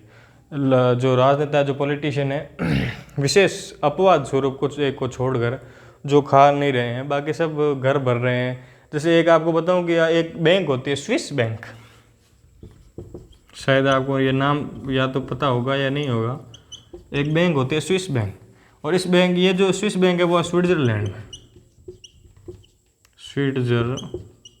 में, और ये एक बैंक ऐसी होती है जो सरचार्ज, जो टैक्स लेती है, जो सरचार्ज टैक्स लेती है, इनकम टैक्स वो लेती है 10%, और 10% के हिसाब से ये आपकी जो चाहे ब्लैक है चाहे वाइट है, आपकी पूरी मनी को सिक्योरिटी देती है। जैसे अपने इंडिया में जो इनकम टैक्स है और जो ITR है वो लिया जाता है 30% इनकम टैक्स, ठीक है, जो इनकम टैक्स लगता है वो लगता है 30%। अब एक तो लगता है आपके 10%, एक लगता है आपके 30%। अगर आप इनकम टैक्स में जो 30% टैक्स भरते हो और आपके पास संपत्ति है कम से कम 10-12 हज़ार करोड़, ठीक है, 10-12 हज़ार करोड़ का अगर आप 30% निकलो, अगर 10 हज़ार करोड़ का 30% निकलो तो 3 हज़ार करोड़ तो ऐसे ही चले गए। अब इसको राजनेता बचाने के लिए, अपनी जो मनी है उसको बचाने के लिए पैसों को भेजते हैं स्विस बैंक में, स्विट्जरलैंड की बैंक में, विदेशी बैंक है ये, उसमें भेजा जाता है और वहाँ पर वो लेते हैं 10% टैक्स। 10% टैक्स में वो ना तो ये पूछते हैं कि ये आपकी ब्लैक मनी है या आपकी ये वाइट मनी है। इंडिया में अगर आप पैसों को रखते हो तो इनकम टैक्स घरार बैठ जाए। इनकम टैक्स पूछेगी पैसा कहाँ से आया सर, कहाँ से ला, कहाँ से रहे हो आप, इनकम का जरिया क्या है आपके पास। एक राजनेता की मुश्किल से सैलरी होती है आपके मान के चलो 35-1 हज़ार के आसपास, ठीक है। इसमें क्या होता है, कुछ नहीं होता है। लेकिन आप देखो ना राजनेता को, पॉलिटिशियन को, उनके जो बच्चे बच्चियाँ हैं वो गाड़ियाँ मेंटेन करते हैं, BMW वगैरह, कहाँ से आ रहे हैं, ब्लैक मनी तो है वो, उसको ये भेजते हैं स्विस बैंक में। और ये स्विस बैंक ऐसा है, अगर इंडिया की गवर्नमेंट कितनी भी कोशिश कर ले यहाँ से पैसा नहीं ला सकती। और पैसा क्यों नहीं ला सकती, क्योंकि जो इंडिया के जो बड़े बड़े धुरंधर जो नेता है, जो पॉलिटिशियन है, जो अंडरवर्ल्ड के डॉन है और जो उद्योगपति है, वो अपना पैसा सुरक्षित करने के लिए, अपना 20% बचाने के लिए वहाँ रख रहे हैं, तो ये पैसा वहाँ से आएगा नहीं। ये एक स्विस बैंक है, स्विट्जरलैंड की बैंक है, जहाँ पर पैसा सेव रहता है। अगर आपको लगता है कि आपके पास 10-12 हज़ार करोड़ हैं तो आप स्विस बैंक में डाल सकते हो। हालांकि इस मेरे जो इस बात करने के पीछे ये उद्देश्य नहीं है कि मैं आपको एक गलत सलाह दे रहा हूँ, कहीं ऐसा ना हो कि इनकम टैक्स वाले मेरे पास आ जाए, ठीक है। तो आपको अब बताता हूँ अप्रत्यक्ष लोकतंत्र। अप्रत्यक्ष लोकतंत्र जिसमें जनता की साझेदारी या भागीदारी नहीं होती। जो ये अप्रत्यक्ष लोकतंत्र है इसके भी आपके 4 भाग हैं। 4 भाग कौन कौन से हैं, तो नंबर 1 संसदीय जो शासन व्यवस्था है वो अप्रत्यक्ष लोकतंत्र का भाग है। संसदीय शासन व्यवस्था, इसको मैं ड्रॉप पे करूँगा क्योंकि ये आप सोचो कि यहाँ पर क्या आएगा। उसके बाद अध्यक्षात्मक, ये भी मैंने आपको बताया हुआ है, ये भी आप सोचो कि अध्यक्षात्मक शासन व्यवस्था में क्या आएगा। उसके बाद है दोहरी कार्यपालिका। दोहरी कार्यपालिका, सोचो सोचो सोचो, दिमाग के घोड़े दौड़ाओ। दोहरी कार्यपालिका। और उसके बाद है बहुल कार्यपालिका। बहुल कार्यपालिका।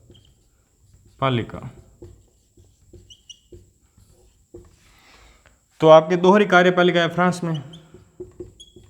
फ्रांस में आपको एक विशेष बात बताऊं कि अभी एक जो परसों जो CET का एग्ज़ाम हुआ था उसमें एक प्रश्न था कि विश्व का ऐसा कौन सा देश है जिसने गर्भपात को संवैधानिक अधिकार का रूप प्रदान किया है।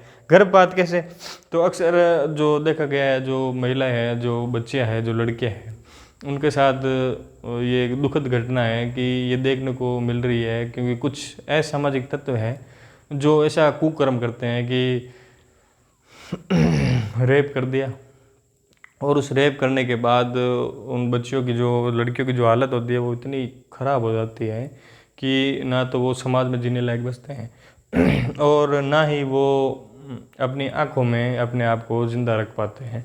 उस स्थिति में उस रेप के दौरान यदि लगता है वो जो महिला है या जो लड़की है वो प्रेग्नेंट हो गई है तो वो अपना गर्भपात करवा सकती है, नंबर 1।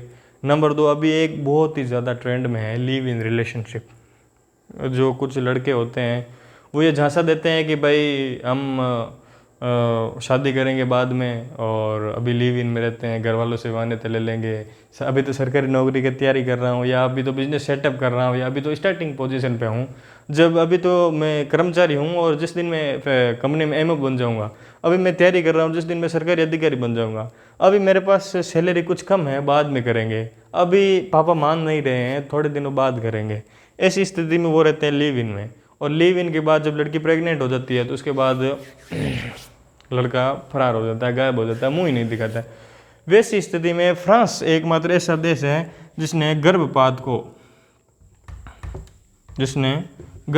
को वर्तमान समय की बात कर रहा हूँ मैं, अभी कल परसों CET के मेरे पेपर में ये क्वेश्चन था, गर्भपात को संवैधानिक अधिकार दिया है।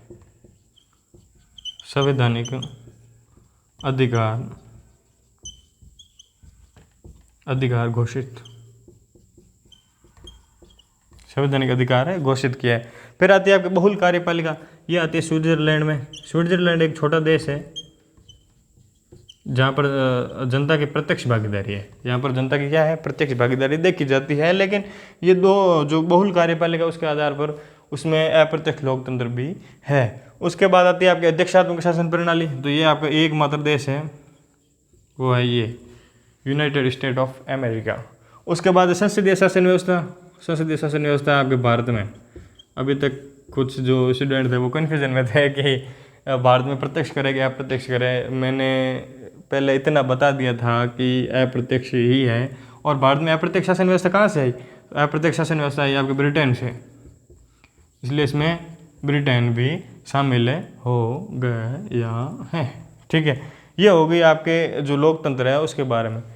उसके बाद अप्रत्यक्ष लोकतंत्र हो गया। उसके बाद हम देखते हैं कि इसमें कुछ और भी शब्द आए हैं, जैसे लोकतंत्रात्मक आ गया, उसके बाद आया पंथ निरपेक्ष है, समाजवादी है, गणतंत्र है। ऐसे जो है वो कई शब्द देखने को मिले हैं, उन सब को हम अभी विस्तार पूर्वक चर्चा करेंगे। अगला शब्द है आपके प्रभुत्व संपन्न। नंबर 1 हो गया लोकतंत्रात्मक, उसके बाद आपके अगला शब्द है प्रभुत्व संपन्न, संपूर्ण प्रभुत्व संपन्न। कैसा प्रभुत्व है, संपूर्ण प्रभुत्व संपन्न। ये मैंने आपको बता दिया है और कई बार समझा भी चुका हूँ कि किसी भी राष्ट्र का उस एक राष्ट्र पर किसी भी प्रकार का अधिकार नहीं होना। दूसरा हो गया आपके संपूर्ण प्रभुत्व संपन्न, संपन्न। आपको मैंने एक बात और बताई थी, डोमिनियन स्टेट की। कैसी, डोमिनियन स्टेट, डोमिनियन स्टेट। मैं कुछ टर्म्स बता रहा हूँ और उसको आपको ध्यान रखना। उपनिवेश, उपनिवेश, ठीक है। उसके बाद चलो मैं एक सीक्वेंस में बता रहा हूँ आपको ताकि आप इसको उम्र भर याद रखें। सबसे पहले है औपनिवेश, औपनिवेश। औपनिवेश से बना भारत हुआ था स्वतंत्र, आज़ाद। आज़ादी से बना है dominion state, dominion state. Dominion state से बना है संपूर्ण प्रभुत्व संपन्न, संप्रभु, संप्रभु। अब पहले तो ये बताओ कि भारत उपनिवेश कब बना था। भारत आपके माइंड में आया होगा 1600 में, नहीं 1600 में उस समय ईस्ट इंडिया कंपनी आई थी। भारत किसी भी प्रकार का किसी भी राष्ट्र का गुलाम नहीं था, किसी भी राष्ट्र का उपनिवेश नहीं था। भारत उपनिवेश बना था आपके सन 1857 में, जब जो भारत की जो है बागडोर है, जो प्रशासनिक जो तंत्र है वो सीधा प्रत्यक्ष रूप से ब्रिटिश गवर्नमेंट के हाथों में आ गया था। ब्रिटिश सरकार का राज आ गया था। उसके बाद भारत स्वतंत्र हुआ आपके 15 अगस्त 1947। भारत जैसे 15 अगस्त 1947 को हुआ आपके स्वतंत्र हुआ, भारत बन गया एक डोमिनियन स्टेट। क्या बन गया, डोमिनियन स्टेट। डोमिनियन स्टेट कब तक रहा भारत, 26 जनवरी 1950 तक। कब तक रहा, 26 जनवरी 1950 को। और उसके बाद भारत बना संप्रभु। कब बना, तो ये बना आपके 26 जनवरी 1950 को। ये जो डोमिनियन स्टेट, इसका मैंने मतलब बता दिया था कि ऐसा राष्ट्र जो गुलाम तो है लेकिन उसके खुद का संविधान नहीं है, जो उसके जो न्याय प्रणाली है, जो नियम प्रणाली है, जो विधेयक है, जो कार्यपालिका है, वो किसी और देश के नियमों के अनुसार चल रही है, वो होता है डोमिनियन स्टेट। भारत कब संप्रभु बना, तो भारत संप्रभु बना 1950 में। आपको और बता दूं, पाकिस्तान वो बना आपके 1956 में संप्रभु। और वर्तमान समय में कौन सा देश है जो अभी भी डोमिनियन स्टेट है, तो वो है कनाडा, कनाडा। उसके बाद है आपके ऑस्ट्रेलिया। कौन सा हो गया, आपके कनाडा हो गया, आपके ऑस्ट्रेलिया हो गया। ये दो तो जो प्रमुख है, जो राष्ट्र है, वो अभी भी डोमिनियन स्टेट के रूप में है। कैसे है डोमिनियन स्टेट, तो इनके ऊपर अभी भी ब्रिटिश क्राउन का राज है। यहाँ की जो प्रमुख जो सर्वोच्च जो पदाधिकारी है वो है ब्रिटिश क्राउन। उसके द्वारा यहाँ पर शासन का संचालन किया जाता है और नियमों का संचालन किया जाता है। इसके अलावा एक और आपने नाम सुना होगा न्यूजीलैंड का। न्यूजीलैंड का ये तीनों राष्ट्र अभी भी डोमिनियन स्टेट है। अभी भी इन मूर्खों के पास खुद का संविधान नहीं है, क्योंकि इनके ऊपर अभी भी ब्रिटिश क्राउन का अधिकार है। किसका अधिकार है? ब्रिटिश क्राउन का। ब्रिटिश क्राउन का अधिकार होने के कारण ये वर्तमान समय तक भी डोमिनियन स्टेट हैं। ये आपके हो गया। दूसरा हो गया संपूर्ण प्रभुत्व संपन्न। अगर आपने लिख लिया होगा, अगर आप नहीं लिखा है तो आप वीडियो को पॉज करके रिवर्स में जाना, बैक में जाना, 5 सेकंड 10 सेकंड और वापस री नोट कर लेना, ठीक है। उसके बाद आपके आते तीसरी विशेषता आती है पंथ निरपेक्षता। पंथ निरपेक्ष, पंथ निरपेक्ष ये दो शब्दों से मिलकर बना है। पंथ धर्म, निरपेक्ष। पंथ का मतलब होता है धर्म और निरपेक्ष का अर्थ होता है स्वतंत्र। स्वतंत्र या किसी का पक्ष नहीं लेना, या किसी का पक्ष नहीं लेना। अर्थात भारतीय संविधान न तो किसी जो संविधान है जो है धर्म उसका पक्ष ले रहा है, ना तो किसी धर्म का एक तरफा पक्ष ले रहा है, ना किसी एक धर्म का एक तरफा विरोध कर रहा है, और ना ही उसे धर्म से उसके धर्म से संबंधित कार्यों को करने से रोक रहा है। अर्थात जो भारत का संविधान उसके किसी भी धर्म से किसी भी प्रकार का कोई लेना देना नहीं है कि आप अपने धर्म के अनुसार जो भी आचरण कर रहे हो, जो आपके धर्मावली में जो है वो करो। जो संविधान के दायरे के तहत है वो आपको करने की पूर्ण स्वतंत्रता है। जैसे आप देख रहे हो सिखों को, जो सिख हैं उनको 5 ककार दिए गए हैं। सिखों को 5 ककार है, कड़ा, केश, कंगा, कच्छा और एक और कटार। ये इनको 5 ककार दिए गए हैं कि भाई ये जो सिखों का जो धर्म है उसमें ये 5 जो चीज़ें हैं उनको दिया गया है, ये आप रख सकते हो अनिवार्य रूप से। आपको किसी भी प्रकार की कोई रोक टोक करने वाला नहीं है। वो होता है पंथ निरपेक्ष। अगर आप हिंदू धर्म से संबंधित हैं और हिंदू धर्म में अगर आप किसी भी प्रकार के किसी भी देवता की आप स्तुति कर रहे हो, जैसे आप बालाजी की कर रहे हो, शिव जी की कर रहे हो, विशेष रूप से जो कई जो हमारे जो महिला मित्र हैं उन्होंने बताया है कि जो शिव जी है, भगवान शिव है, उनके उपासक मैंने उनको अधिक देखा है। जो हमारे जो पुरुष मित्र हैं उन्होंने विशेष रूप से वो जो है वो आपके देखे गए हैं बालाजी के भक्त। और वर्तमान में एक जो है भगवान श्री राम जिनकी स्थापना हुई है अयोध्या में, उनके बाद जो एक प्रमुख जो तथ्य हो गया वो हो गया है, जो मिलते हैं वो भी कहता है जय श्री राम, जो जाता है वो भी कहता है जय श्री राम। इसीलिए उनका नाम लेना, भगवान श्री राम का नाम लेना आपके जो धर्म के अनुसार है तो आप किसी भी प्रकार की पाबंदी के बिना आप उसको प्रयोग कर सकते हो। ये होता है आपके पंथ निरपेक्ष।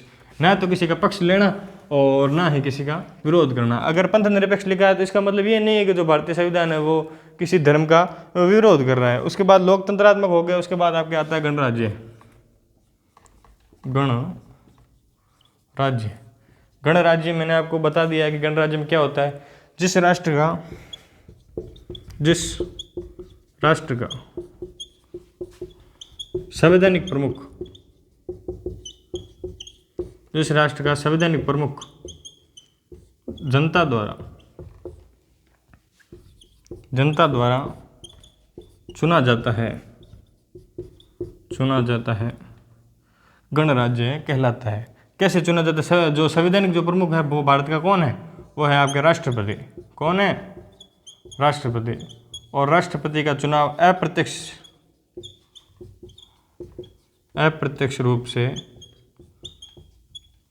होता है। इसमें जनता जो है वो प्रत्यक्ष रूप से भागीदारी नहीं लेती है, लेकिन जो जनता के द्वारा जो भेजे गए व्यक्ति है, जो जनता के द्वारा जो चुना गया व्यक्ति है, वो इसमें भाग लेते हैं और वो किसी भी प्रकार का जो है वो मंतव्य है वो रखते हैं, उसी अनुसार वो मतदान करते हैं और राष्ट्रपति का निर्वाचन किया जाता है। जैसे वर्तमान में जो एकमात्र वर्तमान समय तक जो एकमात्र नहीं है, दूसरी महिला, प्रथम महिला राष्ट्रपति बनी थी आपकी प्रतिभा देवी सिंह पाटिल, और दूसरे राष्ट्रपति बने हैं द्रौपदी मुर्मू, जो एकमात्र दलित वर्ग या आदिवासी वर्ग से आने वाले व्यक्तित्व हैं। उसके बाद गणराज्य, ये जो शब्द है ये कहाँ से लिया गया? तो ये लिया गया आपके फ्रांस से। इसका भी मैंने उल्लेख किया था, आपको बताया था। उसके बाद आता है आपके एक शब्द आता है समाजवाद। कैसे शब्द आ रहा है? समाजवाद। आपके 5 विशेषताएं जो शब्दावली है वो है समाजवाद। समाजवाद का अर्थ ये होता है कि बिना किसी आर्थिक महत्व को ध्यान में रखते हुए सामूहिक रूप से विकास करना। अर्थात इसमें आपको 2 प्रकार की विचारधारा होती है। एक तो समाजवादी विचारधारा होती है और एक आर्थिक विचारधारा होती है, जो इकोनॉमिक जो विचारधारा होती है। समाजवादी विचारधारा का अनुसरण कर रहा है आपके रूस, और जो आर्थिक और जो धन लाभ से जो पैसों से संबंधित है उसका अनुसरण कर रहा है आपके यूएसए। वर्तमान समय में देखा जाए तो इस शब्द का अस्तित्व नहीं है। वर्तमान में अस्तित्व अप्रासंगिक है। वर्तमान में ऐसे ये जो समाजवाद शब्द है जो वर्तमान में इसका अस्तित्व अप्रासंगिक कैसे है? तो 1991 में आए थे आपके एलपीजी, लिक्विड पेट्रोलियम गैस, वो नहीं हो। लिबरलाइजेशन, प्राइवेटाइजेशन और ग्लोबलाइजेशन, यानी कि उदारीकरण, निजीकरण और वैश्वीकरण की जो नीति आई थी, उसके बाद जो ये शब्द है जो समाजवाद है वो अप्रासंगिक हो गया। क्योंकि इस दौरान जो 1991 जो आया था मनमोहन सिंह ने जो एलपीजी फार्मूला दिया था, उसके अनुसार इसमें इन्वेस्टमेंट, इसमें निवेश को बढ़ावा दिया गया कि भाई आप जितना इन्वेस्टमेंट कर सकते हो, जितना निवेश कर सकते हो वो करो।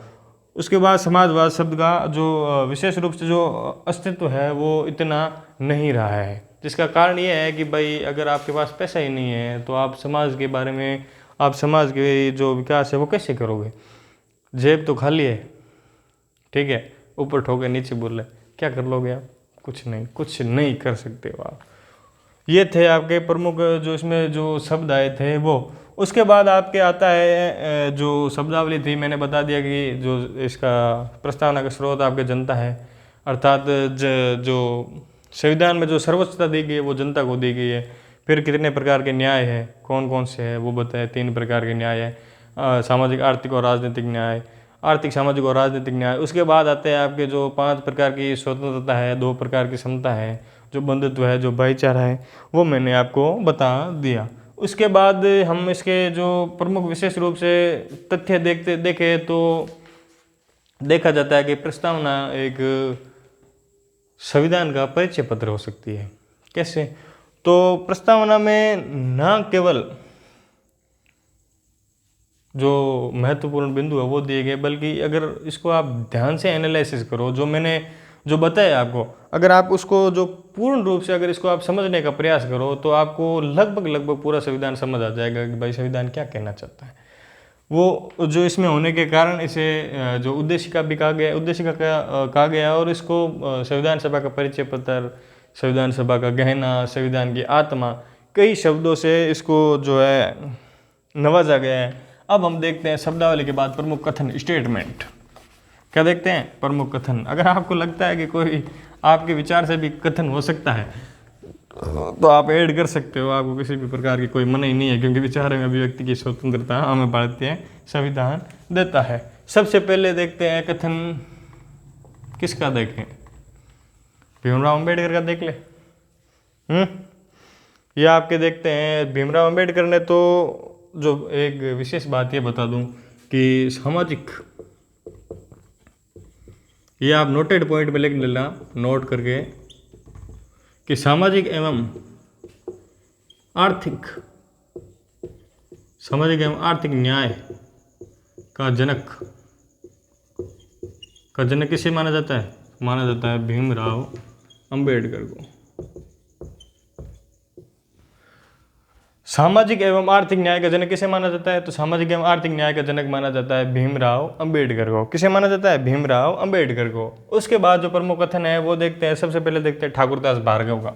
नंबर 1, ठाकुर तो गियो। कर्ण अर्जुन मूवी देखी है ना आपने, वही है ठाकुर। ये ठाकुरदास भार्गव। भार्गव महोदय कहते हैं कि ये जो संविधान है, संविधान में जो संविधान उन्होंने शरीर माना, और शरीर कहते शरीर तो बारो बारो लागे माने, जिनकी कोई हद नहीं है। भार्गव कह रहे हैं भारी है, और भारी शरीर में सबसे जो हल्का होता है वो क्या होती है, तो वो होती है आत्मा। क्या होती है? आत्मा। अर्थात इन्होंने स्टेटमेंट दिया कि प्रस्तावना संविधान की आत्मा है। प्रस्तावना संविधान की आत्मा है, संविधान की आत्मा है। प्रस्तावना कैसी है? संविधान की आत्मा है। उसके बाद इन्होंने कहा कि अक्सर कई महिलाएं होती है जो विशेषकर शादी ब्याह में जो बोलते हैं, क्या बोलते हैं, गहने पहनती है, आभूषण पहनते हैं। तो वो जब गहने पहनी होती है, आड़ है, पूंछ है, बाजू है, ठीक है, ये जो भारी भारी गहने पहनने के बाद जब थक हार के घर जाती है ना, तब कहती है कि अरे गणो भारी गजब है। कहीं है गणो भारी गजब है, इसीलिए भारतीय संविधान का गहना कहा गया है। प्रस्तावना, प्रस्तावना गणो भारी गणो है। प्रस्तावना भारतीय संविधान का, भारतीय संविधान का गहना है। क्या है? गहना है। हेलो गणो मानते तो विशेष ऐसी कोई बात नहीं है, हम पे रख लेंगे जी। तो माना गया है कि जो प्रस्तावना है वो भारतीय संविधान का क्या है? भारतीय संविधान का गहना है। इसके बाद इन्होंने एक और स्टेटमेंट दिया है, और वो स्टेटमेंट ये है कि जो प्रस्तावना है वो भारतीय संविधान का महत्वपूर्ण भाग है। प्रस्तावना भारतीय संविधान का महत्वपूर्ण भाग है, महत्वपूर्ण भाग है। जैसे ही मैंने अब ये कहने की बात की है तो आपके चेहरे पे स्माइल आ गई होगी, मुझे ऐसा लग रहा है, क्योंकि गहना किसी प्यारा नहीं होता है, बताओ आप। कहना कोई नहीं दे सकता अपना, लेकिन ये है कि इससे आपको अगर ये चीज़ याद रह रही है तो इसमें बुरा ही कुछ नहीं है, ठीक है। ठाकुरदास भार्गव। उसके बाद आते हैं अपने राजस्थान से जो संविधान सभा में सदस्य थे, प्रारूप समिति के जो सदस्य थे वो थे के.एम. मुंशी, कन्हैयालाल माणिक्यलाल मुंशी। उन्होंने एक स्टेटमेंट दिया कि प्रस्तावना संविधान की जो है वो है जन्म कुंडली। के.एम. मुंशी, के.एम. मुंशी। प्रस्तावना संविधान की जन्म कुंडली, प्रस्तावना संविधान की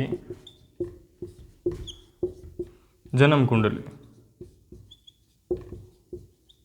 जन्म कुंडली है। प्रस्तावना क्या है? प्रस्तावना संविधान की जन्म कुंडली है। जन्म कुंडली कैसे? जब एक बच्चा पैदा होता है ना, हालांकि हमारे समय में ऐसा कुछ नहीं था कि जन्म कुंडली बनाओ और ये करो और वो करो, और हालांकि कई कई जगह होता है कि जन्म कुंडली बना दी जाती है कि भाई बच्चे का भविष्य कैसा होगा, हालांकि उसके ऊपर वो चलना है नहीं चलना है एक अलग बात है, लेकिन जन्म कुंडली बना दी जाती है। उसी प्रकार ये एक जो प्रस्तावना है जो वो संविधान की जन्म कुंडली है कि संविधान का जन्म इस प्रकार हुआ है और संविधान ऐसे लागू हुआ, संविधान में यही है और ये संविधान ऐसे आगे काम करेगा। उसके बाद आता है आपके नानी पालकी वाला। कौन आता है? नानी पालकी वाला। ये नानी पालकी वाला एक जब हम जब 10th में थे ना, तो हमारे इंग्लिश में एक चैप्टर चलता था, उस चैप्टर का नाम अभी याद नहीं आ रहा है, लेकिन उसका जो चैप्टर का जो लेखक था उसका नाम था दारू वाला। मैंने सोचा यार ये बड़ा अजीब नाम है यार, वो देखो वो दारू वाला नाम अभी तक याद है। उसी प्रकार ये एक शब्द है पाली वाला, पालकी वाला, सॉरी, ये मत समझने का पाली वाला है, ये पालकी वाला है। शायद मुझे लगता है कि ये पालकी बेचता होगा और बेचते बेचते बेचते बेचते संविधान सभा में चला गया और उसने स्टेटमेंट दे दिया ए नानी पालकी है, ये वो बात है नानी पालकी वाला। नानी पालकी वाला ने स्टेटमेंट दिया कि जो है संविधान है वो प्रस्तावना संविधान का परिचय पत्र है। प्रस्तावना संविधान का, प्रस्तावना संविधान का परिचय पत्र है। प्रस्तावना क्या है? संविधान का परिचय पत्र। ए नानी पालकी आई, पालकी में कहीं है कि संविधान का परिचय, तो नानी पालकी वाला प्रस्तावना संविधान का परिचय पत्र। और नानी पालकी वाला की एक पुस्तक भी है, इन्होंने बुक भी लिखी है। क्या लिखी है? वो लिखी है we the people of India. इनकी एक पुस्तक है we the people of India. प्रतिज्ञा लेते हैं ना, इंग्लिश में शायद मुझे याद आ रहा है कि एक बार प्रतिज्ञा ली गई थी, मैंने भी बोली थी कि we the people of India. ठीक है, हम भारत के नागरिक हैं, we the people of India. ये जो संविधान की जो प्रस्तावना की जो प्रथम लाइन है कि हम भारत के लोग, we the people of India, उसका इंग्लिश ट्रांसलेट करके नानी नेपाल के वाला से ये किताब लिखवा दी। उसके बाद आता है माफ़ कीजिए, उसके बाद आता है आपके ब्रजेश्वर प्रसाद जो शर्मा जी है। शर्मा जी ये कहते हैं कि प्रस्तावना में महात्मा गांधी शब्द नाम जोड़ा जाना चाहिए। क्या? ब्रजेश्वर प्रसाद शर्मा, ब्रजेश्वर शर्मा प्रस्तावना में महात्मा गांधी शब्द जोड़ने का जो की थी, अनुशंसा की थी, वो थी आपके ब्रजेश्वर प्रसाद ने।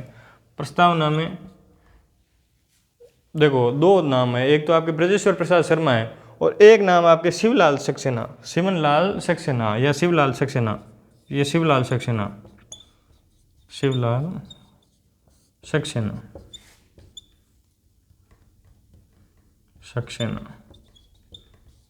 दो नाम आते। एक तो आता है ब्रजेश्वर प्रसाद शर्मा, इन्होंने प्रस्तावना में पंथ निरपेक्ष शब्द जोड़ने की अनुशंसा की थी। किसकी अनुशंसा की थी? पंथ निरपेक्ष शब्द जोड़ने की अनुशंसा, शब्द जोड़ने की अनुशंसा। और इन्होंने प्रस्तावना में पंथ निरपेक्ष ने, इन्होंने प्रस्तावना में महात्मा गांधी नाम शब्द जोड़ने की अनुशंसा की थी। कौन सा शब्द? महात्मा गांधी शब्द जोड़ने की अनुशंसा की थी। ये आपके प्रमुख स्टेटमेंट आता है ठाकुरदास भार्गव ने कहा था भारी बहुत है, भारी है आत्मा शरीर की, जिसका बोझ लेके चलना होता है। प्रस्तावना संविधान की आत्मा है, प्रस्तावना भारतीय संविधान का गहनों है, प्रस्तावना संविधान का क्या है? गहना है। प्रस्तावना भारतीय संविधान का महत्वपूर्ण भाग है। उसके बाद आता है आपके के मुंशी के अनुसार प्रस्तावना संविधान की जन्म कुंडली है, जन्म पत्रिका है। उसके बाद आता है आपके नानी पालकी वाला, वो कहते हैं कि प्रस्तावना संविधान का परिचय पत्र है, इनकी बुक है we the people of India. उसके बाद आता है आपके ब्रजेश्वर प्रसाद के अनुसार प्रस्तावना में पंथ निरपेक्ष शब्द जोड़ने की उन्होंने अनुशंसा की थी। शिवलाल सक्सेना कहते हैं कि प्रस्तावना में महात्मा गांधी शब्द जोड़ना चाहिए। उसके बाद दो नाम और आते हैं आपके, एक तो आता है HV जो कोमत है, HV कोमत, इन्होंने कहा था देव, गॉड। HV कोमत ने प्रस्तावना में देव शब्द, गॉड शब्द जोड़ने की अनुशंसा की थी। और एक आपके आते हैं जो विशेष नाम आता है जिनका, वो आते हैं रोहिणी कुमार चौधरी, रोहिणी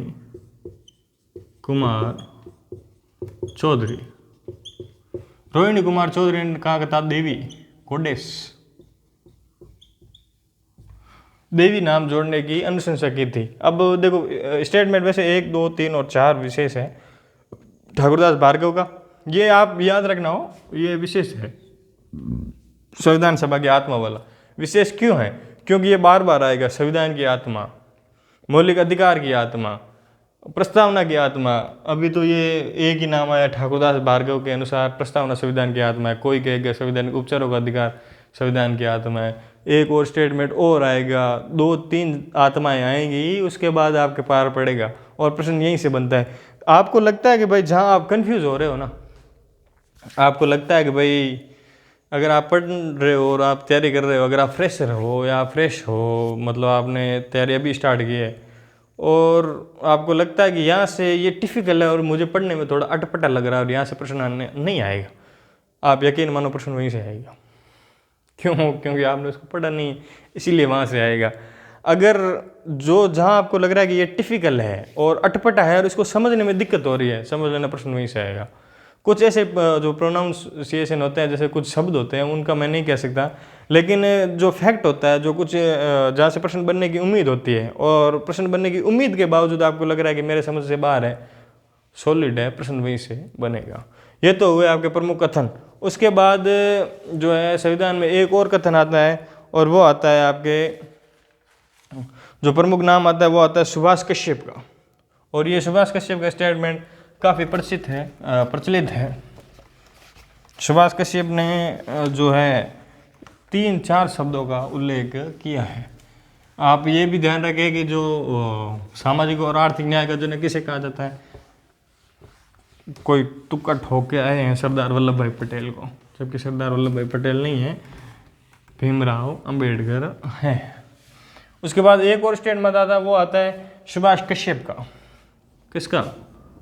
सुभाष कश्यप।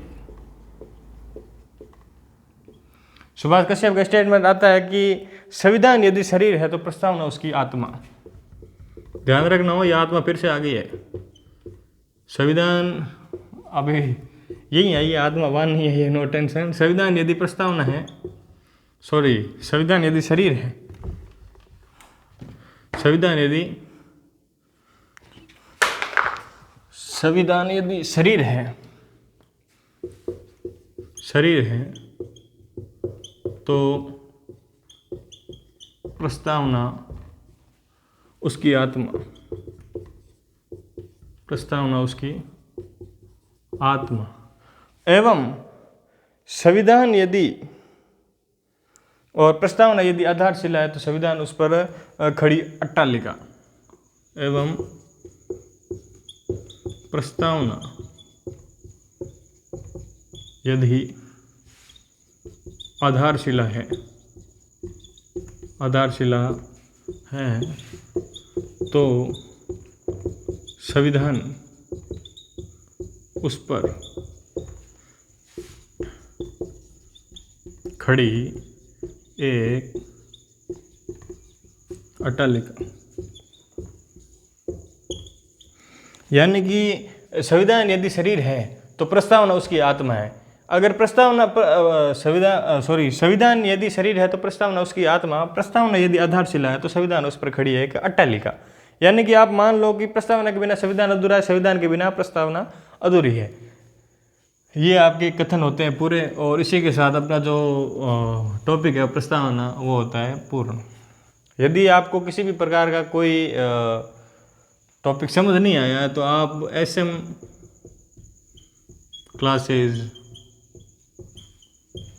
1411 टेलीग्राम पर भी मैसेज कर सकते हैं। टेलीग्राम के अतिरिक्त आप इसे अपने फ्रेंड्स के साथ शेयर भी कर सकते हैं, अपने दोस्तों के साथ शेयर कर सकते हैं, ताकि उनको भी इसकी जो है वो जानकारी पूर्ण रूप से मिले। और मेरी ये कतई अभिलाषा नहीं है कि मेरे ज़्यादा से ज़्यादा सब्सक्राइबर हो, ज़्यादा से ज़्यादा लाइक आए, वो नहीं है। क्योंकि जो मेरा जो मेन टारगेट है, अगर इस क्लास को देखने वाले में से अगर एक का भी सिलेक्शन होता है ना, तो मेरे लिए परम जो अहोभाग्य होगा।